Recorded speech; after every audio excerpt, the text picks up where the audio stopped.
This is the Packard Channel. It's in South Texas. The Packard Channel divides Mustang Island on the north and North Padre Island on the south. It is a very important habitat for juvenile green turtles. My name is Dr. Donna Shaver, and I'm Chief of the Division of Sea Turtle Science and Recovery at Padre Island National Seashore. And I'm also the Texas coordinator of the Sea Turtle Stranding and Salvage Network. People oftentimes don't think about sea turtles being in our Texas waters. It's only been within about the last 20 years that our numbers have shot up.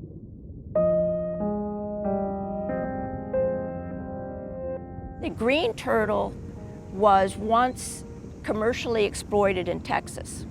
They were captured and they were butchered in canneries right here in Texas.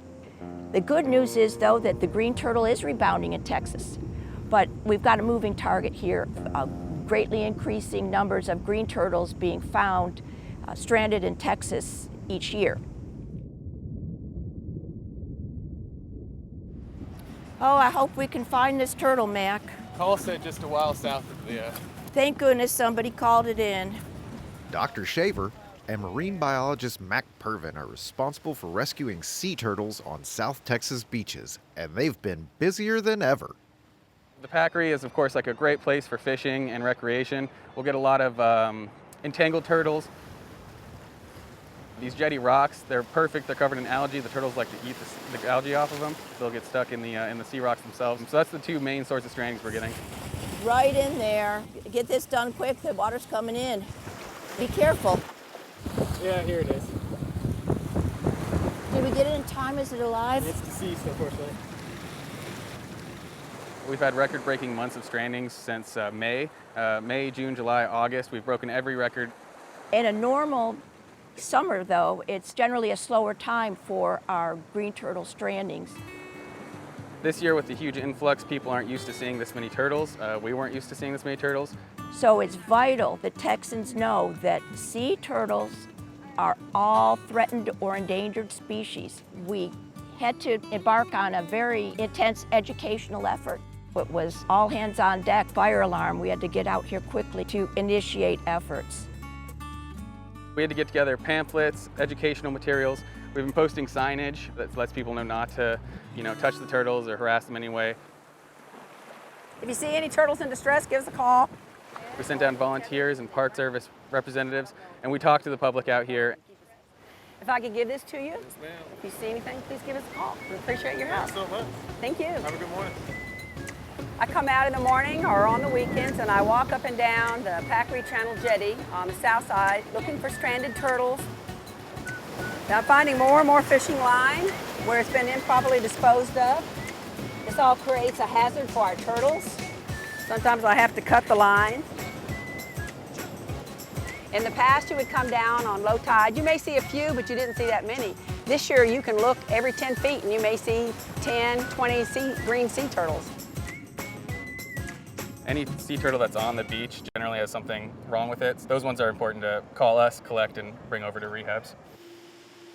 You got him? Okay, put him down.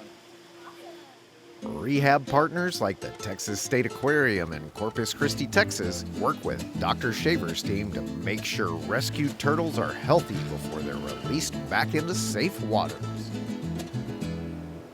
This is the Texas State Aquarium's Wildlife Rescue Center in Corpus Christi, Texas, and this is one of the most robust centers in the state where we take in marine mammals, sea turtles, and then shorebirds and raptors. So about a week ago, a large, we presume male green sea turtle was found on Padre Island National Seashores. It had a significant amount of monofilament around its right front flipper. He's been here a week and shown some improvement. He's got some fight to him, which is really good.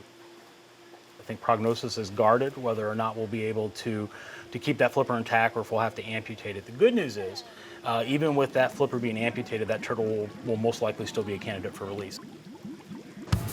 Typically on a release day, we get started about 7 in the morning. Again, clear the turtle, we'll scan it, make sure it's the right turtle.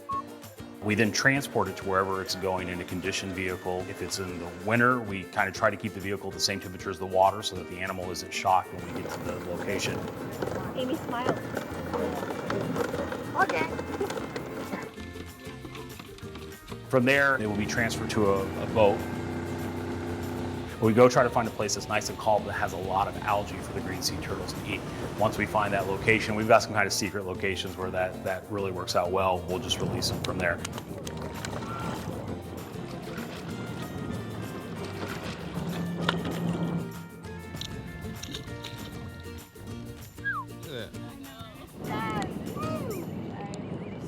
If somebody hasn't been to the Texas coast in 20 years, they're in for a treat, because if you're patient and you watch, you're going to get to see green turtles swimming and being a green turtle.